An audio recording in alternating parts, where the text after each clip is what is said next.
Gracias por darnos su atención.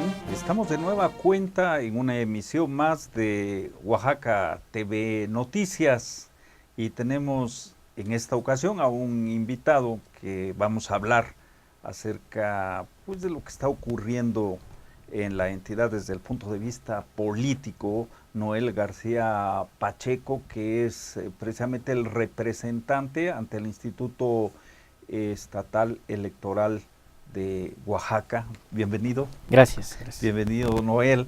Y bueno, te hemos invitado precisamente para que comentemos contigo cuál es el ambiente, cuál es la situación que se vive en Oaxaca a raíz del proceso electoral que se acaba de celebrar el pasado 5 de junio, pero que arranca el año pasado.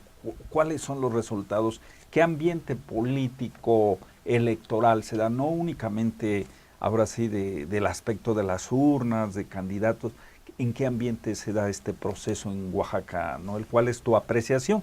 Tú vienes del PRD, eras representante suplente del PRD en el Instituto Estatal Electoral y de Participación Ciudadana de Oaxaca.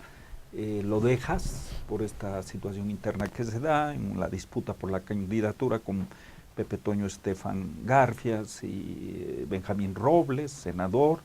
Hay una decisión y se van al PT con su candidato. Pero ¿cuál es el ambiente que se vive en Oaxaca? Bien, quiero dividir en tres partes esto que me preguntas. Primero, cómo se vivió desde el órgano electoral, el proceso electoral. Dos, los resultados políticos, cómo se dio el día de la jornada electoral. Y tres, cuáles son las repercusiones al interior de los partidos políticos visto desde el órgano electoral. Primero quiero decirte que durante el primer tramo del proceso electoral fungí como representante del PRD. Posteriormente, cuando se da la definición de la candidatura de Estefan Garfias, nosotros seguimos el proyecto de Benjamín Robles y nos vamos al PT y ahí asumo la representación. Durante el periodo previo del proceso electoral, hubieron algunas cuestiones a valorar. Era el primer proceso que vivían los consejeros electorales que fueron nombrados el año pasado por el INE. Los consejeros provenientes de un concurso público, de un proceso de selección distinto al que se venía haciendo, que era la designación del Congreso del Estado, ahora lo retoma el INE.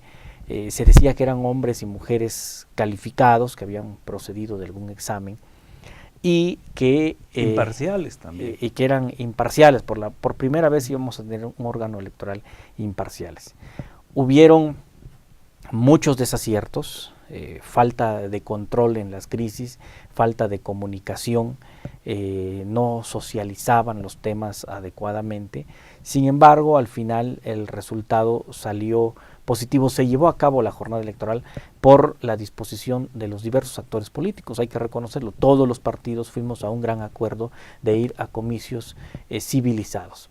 Sin embargo, es de mencionar que el órgano electoral sí fue rebasado en algunos temas, no estuvo a la altura de lo que los oaxaqueños esperábamos, y hay algunos temas pendientes que hay que evaluar. Por ejemplo, el tema de género, que los consejeros y las consejeras no vigilaron oportunamente. Eso sin duda alguna deja un mal precedente, porque se tuvo que litigar en tribunales y los tribunales reconocieron que el Instituto Electoral se había equivocado. El Instituto Electoral también se equivocó en interpretar algunas normas jurídicas, emitiendo reglamentos que después fueron revocados por los tribunales. Es decir, tuvo sus luces y sus sombras. La expectativa era mayor porque eran hombres y mujeres provenientes de un concurso público y se decía que eran altamente calificados. Empezando por su presidente, ¿no?, que era Gustavo Menjueiro Nájera, y no había antecedentes de que hubiera participado en órganos. Sí, no hay antecedentes, salvo de tres consejeros que sí tenían ya la experiencia de venir de órganos electorales. El resto venían de la sociedad civil, venían de diferentes áreas, como el propio Gustavo, venía del Congreso Federal, que ahí estuvo trabajando en el Servicio Civil de Carrera, si no mal recuerdo, que no es criticable que hayan estado en otras áreas, pero sí debieron, creo yo, tomar las riendas y el control de la institución, del proceso electoral, y socializar más los temas con los partidos políticos, con la sociedad, escuchar, por ejemplo, las demandas del grupo de mujeres organizadas que se autodenominan feministas, para, yo creo, cumplir más altamente las expectativas del tema de la paridad de género ya regulada ahorita. Es decir, hubieron temas donde se pudieron hacer mejor las cosas, que no se tuvo la sensibilidad para hacerlo. Pero también se decía que Gustavo Mengistu Nájera pues tenía un vínculo con José Antonio Hernández Fraguas, que había sido en ese momento pues el representante del Partido Revolucionario Institucional del PRI en el Instituto Nacional Electoral, ¿no? ¿Sí hubo esa liga, sí hubo una tendencia a favorecer al PRI? ¿Lo consideras tú ya después de pasado el proceso? Bueno, pasado el proceso podemos decir que hubieron circunstancias criticables. No podemos ser irresponsables en hacer una afirmación y decir sí hay un vínculo. Desde luego que hay lo visible, lo mediático es de que Gustavo Mengistu fue colaborador de Fraguas, José Antonio Hernández Fraguas en alguna etapa de su vida. Se rumora mucho que el cabildeo de Gustavo fue en las oficinas de Fraguas cuando era representante del PRI en el INE para lograr el cargo. No hay ninguna evidencia sólida que permita ver o se haya descubierto alguna reunión que hayan tenido pública, pero sí llama la atención, por ejemplo, que hasta estos momentos no haya un resultado oficial del órgano electoral. Prácticamente a 2 meses. El día de la jornada electoral hubieron muchos cuestionamientos, uno muy serio de Morena, del representante Morena, y de esta representación del PT. Dijimos que nos causaba incertidumbre que la votación total de diputados, con los datos que teníamos, con los resultados de la elección de gobernador, había un faltante de 50,000 votos. En la elección de gobernador habían 50,000 votos más. Y se entiende que fue el mismo número de electores. Le entregaban por lo menos 2 boletas al mismo elector, la de gobernador y diputados, porque hay municipios que se rigen por usos y costumbres. Entonces se entiende que deben ser números iguales. Ahora, los tribunales han reconocido que puede haber una desproporción, pero mínima, porque algún elector se lleva la boleta o no la deposita. ¿Qué será? ¿Un 5, un 10? Un 15%? Pero 50,000 votos de diferencia, sin duda alguna, eso genera mucha suspicacia, porque ahí está la diferencia que obtuvo para ganar el PRI. Es decir, y el instituto no ha dado ninguna explicación hasta este momento. ¿Y qué pasó con el PRE? Porque también eso fue otro escándalo, ¿no? El resultado preliminar pues tuvo un costo de 20 millones y no... Sí, el día y aquí entramos a la segunda parte de tu planteamiento. El día de la jornada electoral inicia con acusaciones de muchas irregularidades. Coacción del voto, grupos armados, robo de urnas, instalación tardía de las casillas. El Instituto Electoral solamente se dedicó a tomar nota y a comunicarle a la FEPADE, que estaba un Ministerio Público de la FEPADE, pero hasta este momento, reitero, no se nos ha informado cuáles son los avances de esas investigaciones, cuántos detenidos hubo o cuáles fueron las consecuencias de esas acusaciones que hicimos. Quedó en la impunidad, quemaron paquetes, se robaron urnas y hasta ahorita nadie ha dicho nada. Por la tarde, cuando ya debieron fluir los resultados, el PREP que se anunció con bombo y platillo, que había costado 20 millones de pesos, números más, números menos, en general eso es el costo, y se habían hecho pruebas pilotos, simulacros, invitando a la prensa, donde se había garantizado que por primera vez íbamos a tener un método confiable, un método estadístico, que con el PREP acompañado del programa de resultados preliminares, donde un grupo de expertos iba a dar mediante un mecanismo aleatorio matemático basado en la estadística, iba a dar resultados que iban a respaldar al PREP. se calculó que esos resultados llegarían por ahí de las 9, 9:30 o 10 de la noche. Sí. Sin embargo, era la 1 de la mañana y todavía los únicos datos capturados eran el voto de los mexicanos en el extranjero. No había datos a la 1 de la mañana. Eran como 700 votos. Eran ¿no? 700 votos. Que lo tenían desde un día antes. Sí, o sea, Sí. era los resultados los subieron conforme estimaron pertinente, y hasta la 1 de la mañana no había el avance del PREP.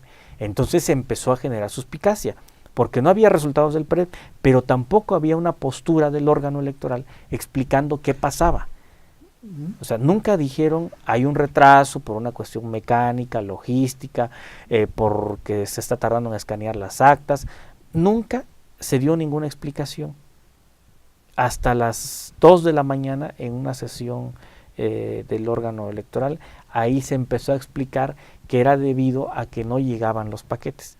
Pero era sumamente raro y suspicaz, porque había casillas urbanas que estaban a cuadras del Instituto Electoral o a cuadras del órgano del edificio donde estaban capturando los resultados PREP, y a la 1 de la mañana es increíble que todavía no terminen el cómputo. Sí, cerraron a las 6 de la tarde las casillas. Sí. Noel, para ir cerrando este tema, que obviamente pues, lo vamos a seguir comentando, ¿consideras tú que viviste el proceso adentro del órgano, del árbitro, que sí fue un proceso con credibilidad, un proceso limpio, un proceso legítimo, o nada más tiene su legitimidad legal, pero le falta, digamos, ese toque, ¿no?, de un reconocimiento de los actores? ¿Cómo ves tú eso? Sí, en el PT consideramos que fue un proceso legal porque se apegó a los procesos marcados por la ley, se apegó a los tiempos y a los actos que marca la ley en determinadas fechas. Fue un proceso llevado conforme a la ley, que no fue legítimo. Los resultados no fueron legítimos porque, te reitero, a 2 meses de la elección no ha habido un informe detallado del órgano electoral donde aclare cada una de las irregularidades señaladas, y esto le resta legitimidad al resultado de las elecciones. O sea que el gobernador electo, que recibe su constancia como gobernador electo el 12 de junio, está llegando, se está socavando muy rápido, se está desgastando esta legitimidad, este consenso político con el que llega. Nosotros en el PT tenemos una actitud civilizada, prudente, madura. Creemos que la sociedad ya está cansada de los conflictos, de los actores políticos que no aceptan las derrotas. Al final hay un resultado en las urnas. Nosotros acatamos ese resultado. Consideramos que no fue legítimo porque hay muchas cosas que no se han explicado. El tema de las boletas de más depositadas en las urnas, que no coinciden en número con los votantes de la elección de diputados, la compra de voto, el robo de las urnas, la coacción, la intimidación, todo lo que se acusó durante la jornada electoral no se nos ha explicado. Reconocemos los resultados en el sentido de que formalmente hay una persona que le entregaron su constancia, y nosotros somos un partido institucional, reconocemos lo que las instituciones dicen, lo cuestionamos, eso sí, y creemos que Alejandro Murat va a tener la oportunidad de legitimarse en la vía de los hechos. Nosotros, el día de la toma de protesta, esta representación hizo un señalamiento. Pedíamos 2 cosas si Alejandro Murat quería empezar el camino de legitimarse. Primero, diálogo con los maestros, diálogo con el magisterio, que no sea la represión el camino. El magisterio es un sector social fundamental en el Estado, con voces disidentes, algunos a favor, otros en contra de su movimiento, pero era importante buscar como mecanismo de solución el diálogo. Tiene que haber un punto de acuerdo. Y segundo, pedimos cárcel a los corruptos de este gobierno. Si quiere Alejandro Murat legitimarse, esas son las 2 primeras acciones que tiene que tomar. Nosotros dijimos que íbamos a hacer una oposición seria, responsable, una oposición que protesta, pero que tiene propuesta, protestando contra las arbitrariedades desde la tribuna del Congreso y con los gobiernos municipales. Pero aquí Noel García Pacheco, pues hay que decirlo, ¿no? Lo hemos dicho acá, su candidato Benjamín Robles Montoya pues presentó una denuncia ante la PGR pues contra el operador político informal del gobernador, Jorge Castillo, y también ha señalado de manera muy dura, crítica a Gabino Cue Monteagudo, el mandatario de Oaxaca. Implica esta postura, y con esto cerramos, pedir cárcel para ellos. Sí, esta es la tercera etapa de la plática de cómo dividía al inicio mi intervención. Estas son las consecuencias políticas. Al final el tiempo nos está dando la razón y la historia nos está dando la razón. Siempre Benjamín Robles Montoya acusó la corrupción del gobierno de Gabino Cue. Acusó que había un acuerdo para entregarle el PRI, para devolverle al PRI Oaxaca. Siempre señaló que Gabino Cue ya había pactado con el PRI, y hoy la historia nos está dando la razón. ¿Por qué? Porque fue Gabino el que se prestó para orquestar a favor de la federación un movimiento que algunas voces llaman represión. Nosotros consideramos que fue un desatino político el haber incendiado el movimiento magisterial, sobre todo con falta de cálculo político, porque afectaron la economía del Estado, a la gente que vive del turismo y se beneficia de las divisas que traen los turistas nacionales y extranjeros. Pues Noel, muchísimas gracias en esta etapa, y te agradezco mucho que hayas compartido con nosotros este análisis, este quehacer, esta situación que vivimos en Oaxaca. Agradezco la atención que nos hayan prestado y esperemos estar en contacto aquí con nosotros en Oaxaca TV Noticias. Comuníquese, llámenos con sus propuestas para seguir tocando temas de interés para ustedes. Gracias.